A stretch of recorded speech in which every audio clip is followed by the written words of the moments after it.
bu dee yaa ngi doog a seetaan suñu vidéo bul fàtte abonné liker partager parce que ça nous aide vraiment. Ousmane Sonko yaa ngi door a am opposition mosoo xam nga opposition opposant yaa ngi door a juddu wasalaam. yow nga ànd nguur amoo ci lenn nguur wàcc nga ne nga topp opposition daal da ngay opposé wu xanaa loolu mooy toroxal sa bopp baraw li nga torox ma opposé wu ma tey opposé wu ma suba maa ngi ñaan rek Seydina Ousmane Sonko mu sell mi ba Jaxate c'est un frère c'est un ami ma lay ñaan rek si njëkk nga bàyyi ko mu ñibbi dem këram li rek laa lay ñaan waaye ba loolu laa lay ñaan te bu ma julli naa léegi ñaanal naa la yàlla nga génn ci jàmm yàlla buñ la yóbbu Rebeuss yàlla nga génn ci jàmm waaye dem naa démb dem naa tey fii laa mën a yem fii terminus fii laa mën a yem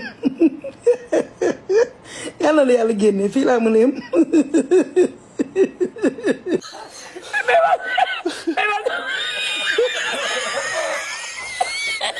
lañ naan njuumanoo sant mun a wele dafa désolé waay déedéet mbaa xam nga ne force reste à la loi mbaa xam nga nul n'est au-dessus de la loi. di ñaanal opposition bu bees bi opposition bu bees bi ako tàmbali nañ di ñaanal opposition bu bees bi nañu opposé tali bi yaatu na rëkkëram moseen yaa ngi fi liif yaa ngi fi këram na leen yaa ngi fi barricade yaa ngi fi ñu leen ñaanal ñu dund lool ci jàmm ak salaam yaa na yàgg waaw vraiment c'est un plaisir Tapha rek ma ma opposé sax xamuma ko diggaalewuma ko kenn yi xeetu lacrymogène man mosuma xam ne lacrymogène yi nii la mel waa Pastef da génne ay góor nag yéen lacrymogène yi la ngeen doon dóor lacrymogène yi ngeen doon nokki allahu akbar kabira man lacrymogène yi rek tax na man ma jaar samay lenge man yii waa Pastef nag chapeau yéen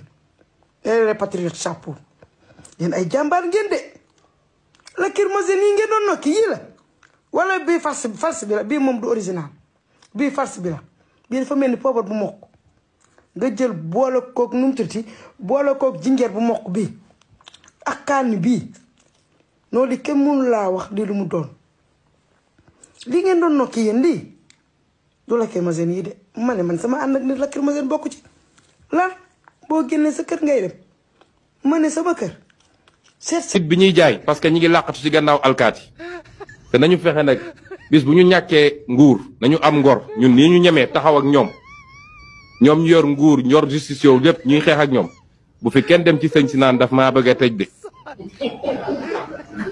yëfu yàmbar yooyu amatu fi de ils n'ont qu'à encaisser xëy wër ci rajo yi télé yi di saaga nit ñi di wax parce que yaa ngi làqatu ci gannaaw alkaati yaa ngi làqatu ci gannaaw justice yaa ngi làqatu ci gannaaw Macky Sall loolu yëfu buqat la. na mën a caan rek ngeen di fuurale tànk lii xeetu lacrymogène démb lii sama guddi démb bi yàlla bu ma ko dundal sama àdduna waaye Pape Malick Ndour dama ngi tamit yow Pape Malick Ndour yi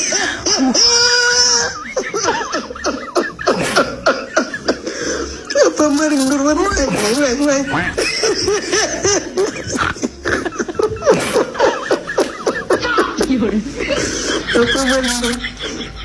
ministre de la jeunesse Pape Malick Ndour waa Papino daa ñëw waaye sama doom téeméer yàlla moo ko dundaat laa gàtt mu dàkk sax yow nii te ministre bu nekk am na ñoom di garde corps nag ay punkal yi maam yàlla ay punkal Allah bu ni nguur ministre bu ñu ñëw dem ay carte garde corps la ministre bu nekk nga carte garde corps waaye gis nga dana kër ma ci jàllaate surtout de chef boobu na policier xale la moo tax ma xale policier yi daa la ak ñoo ñàkk kesa et je vous dis de dégager d'ici mooy ko mais bu ma je dégager ko la ku nekkoon ministre démb Allah bu ni nguur ministre du dara démb dañ leen doon woo ngeen def na pas déranger yëg seeni wit ànd ak seeni garde du corps boo leen rombee nit ñi doo leen faale doo leen di jëtti mais ñu nag ñoo bokk niveau ñoo tollu ay niveau vraiment muy wax am kii boobu mais commissaire bi ko je dis dégagé là on a dégagé là nga ministre mooy yéen man te ma naaw benn yoon noppalu man mim réew ay fu nu jëm bu dee yaa ngi doog a seetaan suñu vidéo bul fàtte abonné liker partager parce que ça nous aide vraiment